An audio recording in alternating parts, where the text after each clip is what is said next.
शानदार आयोजन आप लोगों ने आज यहाँ मुंबई में किया। सबसे पहले तो मैं इसके लिए आपको बधाइयाँ, शुभकामनाएं देना चाहता हूँ कि बहुत मेहनत की आपने, लगातार जो है स्टेज पर आप बने रहे और एक बढ़िया प्रस्तुति जो है यहाँ पे आज शहीदों को याद करते हुए की गई। जरा कुछ बताइए, इसके आयोजकों के बारे में बताइए और कार्यक्रम की क्या कुछ रूपरेखा थी। देखिए, 23 मार्च शहीद आज़म भगत सिंह, शहीद आज़म सुखदेव, शहीद आज़म राजगुरु के उस आज़ादी का दिन है कि उन्होंने शहादत दे के दुनिया तो छोड़ दी, लेकिन संपूर्ण भारतवर्ष के लोगों को जीना सिखाया। उन्हीं की याद में पिछले 12 वर्षों से यह एक शाम शहीदों के नाम और नमन सरहद के शहीदों को, सिपाहियों को, ऐसे कई सारे के कार्यक्रम, जैसे नमन सरहद के सिपाहियों को देखिए, 2 सिपाही हमारे बीच खड़े हैं, इन्होंने अपना पूरा जीवन सरहद को संभालने में लगा दिया। तो इस करने में मेरे को एक अद्भुत आनंद आता है कि अच्छा लगता है कि आज अगर वो लोग शहीद हुए हैं, देश के लिए कुर्बान हुए हैं, जिसके कारण आज हम लोग जिंदा हैं और इस धरती पर हैं। जय भाई, कब से आपकी जो संस्था है, कब से ये आयोजन करती है और अब तक पिछले अगर कुछ सालों पर हम नज़र डालें तो कैसा इसका आयोजन रहा है? देखिए, कोरोना काल छोड़ के, कोरोना काल में भी हमने छोटा सा कार्यक्रम किया। पिछले 12 वर्षों से, जिस समय जनशक्ति फाउंडेशन का जन्म हुआ 12 वर्षों से, तब से लगातार निरंतर यह कार्यक्रम बढ़ता जा रहा है। आगे नए नए लोग जुड़ते जा रहे हैं और महादेव जी की इतनी बड़ी कृपा है कि आज तक इस कार्यक्रम में कोई बाधा नहीं आई और एक विराट कार्यक्रम सैकड़ों लोगों की उपस्थिति में यह सफल होता है। कई राजनीतिक लोग आए, लेकिन सबसे अच्छी बात इस कार्यक्रम की मुझे ये लगी कि यहाँ पे कोई राजनीतिक बातचीत नहीं हुई। आपने इस मंच को राजनीति का मंच नहीं बनने दिया, अखाड़ा नहीं बनने दिया, ये बहुत अच्छी चीज़ है। जय नहीं, देखिए, राजनीति का यहाँ से कोई लेना देना भी नहीं है। यहाँ पे सारे पार्टियों के लोग आते हैं, अपनी अपनी राष्ट्रभक्ति का, अपने अपने देशभक्ति का परिचय देते हैं और इस कार्यक्रम को सफल बनाकर चले जाते हैं। राजनीति का मंच उसका दूसरा कुछ। कलाकार भी, कई सारे कलाकार आए थे, कई नामी कलाकार आए थे, कई कलाकारों ने बड़ी खूबसूरत प्रस्तुति भी जो है मंच के ऊपर दी। कुछ बताइए कौन कौन लोग आए थे? और देखिए, इस कार्यक्रम में हम एक भव्य आयोजन करते हैं मुंबईकर गौरव सम्मान का।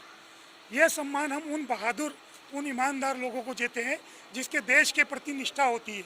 ऐसे हमारे एक रिटायर्ड एसीपी गिरीश सनावकर जी आए थे, मुंबई पुलिस के साइबर सेल के अशोक शिंदे जी थे, हमारे सचिन जी थे, हमारे कई नेता थे, हमारे आर सिंह जी थे फौजी, हमारे मोहम्मद आजम साहब थे। अगर अभिनेताओं में बात किया जाए तो दिग्गज कलाकार आदरणीय संजय पांडे जी थे, अभी सुर संग्राम विजेता सुगम सिंह जी थे, राजेश मिश्रा जी जिनके गानों को गाकर कई अभिनेता संसद पहुंच गए हैं, ऐसे राजेश मिश्रा जी हमारे बीच में थे। ऐसे कई कलाकार हमारे बीच में थे और उन सारे लोगों को, सोनू निगम जो हमारे प्रचारक हैं, आज उनको भी मुंबईकर गौरव सम्मान दिया गया है, राजेश मिश्रा जी को दिया गया है, संजय पांडे जी को दिया गया है, यशोभूमि के शिव नारायण तिवारी जी को दिया गया है। ऐसे कई विभूतियाँ यहाँ आज आकर गई हैं और हमको सबसे बड़ी बात है, निर्मोही अखाड़े की महामंडलेश्वर, किन्नर महामंडलेश्वर हेमांगी सखी जी हमारे बीच में थी और हमको आशीर्वाद देकर गई है।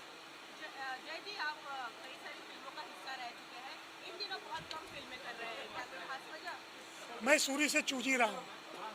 मैं, देखिए, अगर बोलूँगा तो आप पत्रकार हैं, कुछ भी पूरी का परेठा बना दो। मैं वो फिल्में करने कभी नहीं जाता जहाँ पे कागज़ पे खाना परोसा जाता हो और उसे भोजपुरी का नाम दिया जाता हो। मैं वो करने कभी नहीं जाता जिसके एक रूम में 6-6 लोग रहते।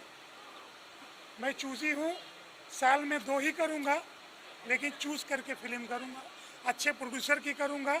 हमारे जसवंत कुमार जी हैं, उनकी 8 फिल्में की हैं मैंने। तो ये सारी चूजे वाली चीज़ें, इसलिए सोच समझ के कम फिल्में करता हूँ। मैं एक बार फिर से कार्यक्रम के विषय पे जय भाई लौटना चाहता हूँ कि आप लगातार इस कार्यक्रम को आयोजित करते आ रहे हैं। आपको आपके मंच पर कई सारे बड़े नाम, दिग्गज नाम जो है वो हमने देखे हैं पिछले 10-12 सालों से, जब से आप इस आयोजन को करते आ रहे हैं। लेकिन इस बार मैं बात करूँ, कोई सुपरस्टार हमारी इंडस्ट्री से नज़र नहीं आया, क्या कुछ वजह है इसकी? आनंद जी, देखिए, आपका सवाल मुझे पता है हमेशा सा बहुत संदेहास्पद होता है और सेंसिटिव होता है, लेकिन मैं आपको बता दूं, पिछले 12 सालों में इस मंच से खेसारी लाल यादव जी, छोटू छलिया जी, आलोक जी, मोहन राठौड़ जी और आदरणीय सुपरस्टार पवन सिंह जी इस मंच से आकर गए हैं, लेकिन तब वो स्टार सुपरस्टार नहीं हुआ करते थे। ये जब सुपरस्टार हो जाते हैं तो इस मंच को हो सकता है याद नहीं रखता, लेकिन मुझे वो खोज खोज के मिलना पसंद नहीं है। इसीलिए मैं अक्सर नए जो बच्चे हैं, जो युवा हैं, जो कल के भविष्य हैं, वो इस मंच पर आते हैं, अपना भविष्य सुधारते हैं और यहाँ से इन तीनों शहीदों का आशीर्वाद लेके अपने मंच पे अपने काम में आगे बढ़ जाते हैं। मतलब सुपरस्टार बनने के बाद स्टार आपको भूल जाते हैं? मुझे नहीं भूलते हैं, मेरे लिए तो आते भी नहीं है। वो आते हैं देशभक्तों के लिए, वो देश को भूल जाते हैं, वो शहीद आज़मों को भूल जाते हैं, जिनके कारण वो आज शूटिंग कर रहे हैं, जिनके कारण वो स्टार बन रहे हैं। आज भगत सिंह, सुखदेव, राजगुरु, अशफाक उल्ला खान, चंद्रशेखर आज़ाद, बंकिम चंद्र, राम प्रसाद बिस्मिल, ये लोग अपने परिवार के लिए आज़ादी नहीं दिए, लेकिन ये सारे स्टार जो हैं, भले वो संसद में बैठे हो या शूटिंग पे, जब सुपर स्टार बन जाते हैं तो मैं लिखित रूप से देता हूँ कि वो राजनीतिक हो जाते हैं, देश को भूल जाते हैं। आपने इनवाइट किया था, आपने बुलाया था उनको और वो नहीं आए, जय सिंह साहब? नहीं, ऐसा नहीं है। मैंने दो बड़े सुपरस्टार हैं जो लोकसभा में भी हैं, उनको कोशिश की थी कोरोना के पहले और एक को कोरोना के बाद, लेकिन फिर उनको खोजना मतलब बहुत बड़ी समस्या हो जाती है। कहाँ मिले, फोन उठाए नहीं उठाए। सुपरस्टार लापता थोड़ी है जो उनको खोजना पड़ता है, उनके पीआरओ होते हैं, मैनेजर होते हैं, पूरा एक सिस्टम होता है उनका। आप किसी को फोन करेंगे वक्त मिल जाएगा। देखिए, जो लापता सुपरस्टार हैं उनको इस बार जनता अपने आप बता देगी। आपका चुनाव सामने है। अगर जो लापता नहीं है उसको पब्लिक फिर लाएगी, जो लापता है वो अपने कर्म खुद भुगतेगा। जय भाई, जब आप इसी इंडस्ट्री का हिस्सा होते हैं, जब आप उन्हीं के साथ काम करते हैं, बहुत सारी फिल्मों में आप उनके साथ रिशम करते हैं, दोस्ती के सीन्स करते हैं और एक दिन आप उनके लिए बयान देते हैं कि जनता उन्हें सबक सिखाएगी, बड़ा दुख होता है कि भोजपुरी इस तरह से जो है वो बढ़ती जा रही है। नहीं, भोजपुरी नहीं बढ़ रही है और मैंने ये भी नहीं कहा कि भोजपुरी जनता उन्हें सबक सिखाएगी। जिसने काम किया है जनता उसको अच्छा जवाब देगी, जिसने नहीं काम किया है वो अपने कर्म भुगतेगा।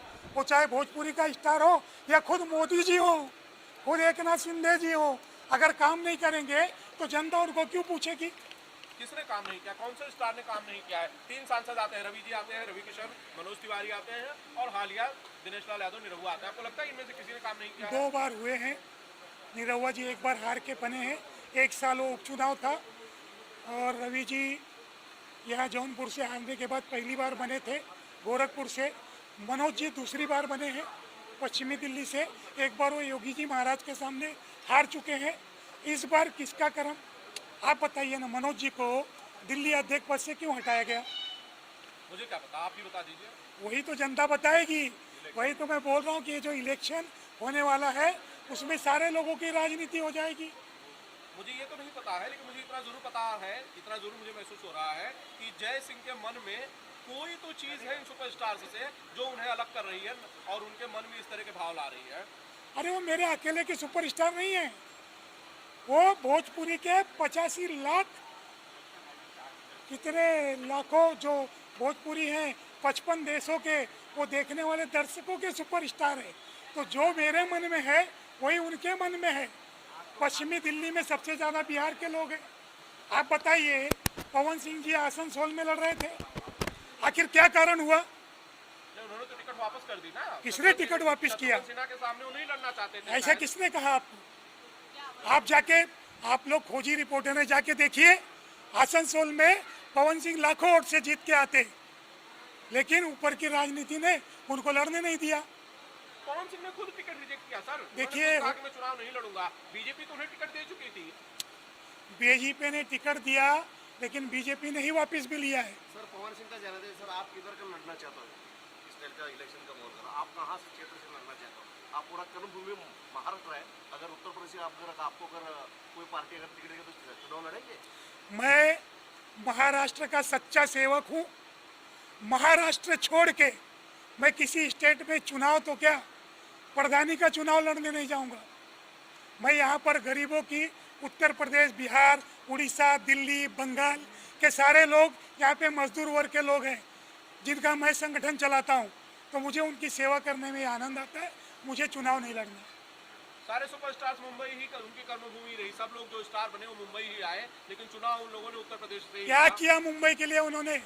किसी भी सुपरस्टार ने मुंबई महाराष्ट्र के लिए कुछ नहीं किया, सिर्फ यहाँ से कमाने का काम किया है, सिर्फ यहाँ से सुपरस्टार बनने का काम किया है। मुंबई की किसी जनता को किसी सुपरस्टार ने नहीं पूछा क्यों नहीं लड़ते हो यहाँ से चुनाव। यहाँ खाली मुंबई की पावन धरती खाली सुपरस्टार बनाने के लिए और उनको नोट कमाने के लिए है। सुपरस्टार तो सर सुपरस्टार होता है, कहीं से भी जीते लड़ेगा जीत जाएगा। यही तो बात है ना, दुर्भाग्य देश का सर। यही बात है, दुर्भाग्य है देश का कि अगर आप जहाँ आपकी कर्म भूमि है आप वहाँ के लोगों का कर्म क्यों नहीं मजबूत करते हैं।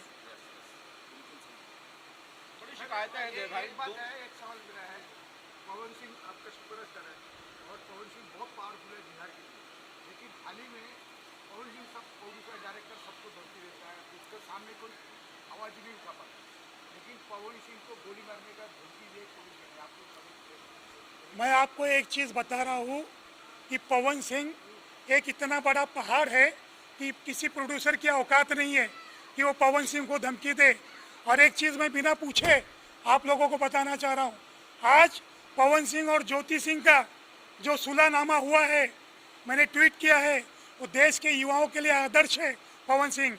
और जितने कोर्ट में केस चल रहे हैं 498 के दहेज के, अगर सब लोग पवन सिंह की तरह सोचें और अपनी पत्नी से जो मतभेद मनभेद था उससे 1900 के एक हो जाएं, तो मुझे लगता है कि देश में फैमिली कोर्ट की ज़रूरत नहीं पड़ेगी और पवन सिंह को अपना आदर्श मान के सारे पति पत्नी एक हो जाएंगे।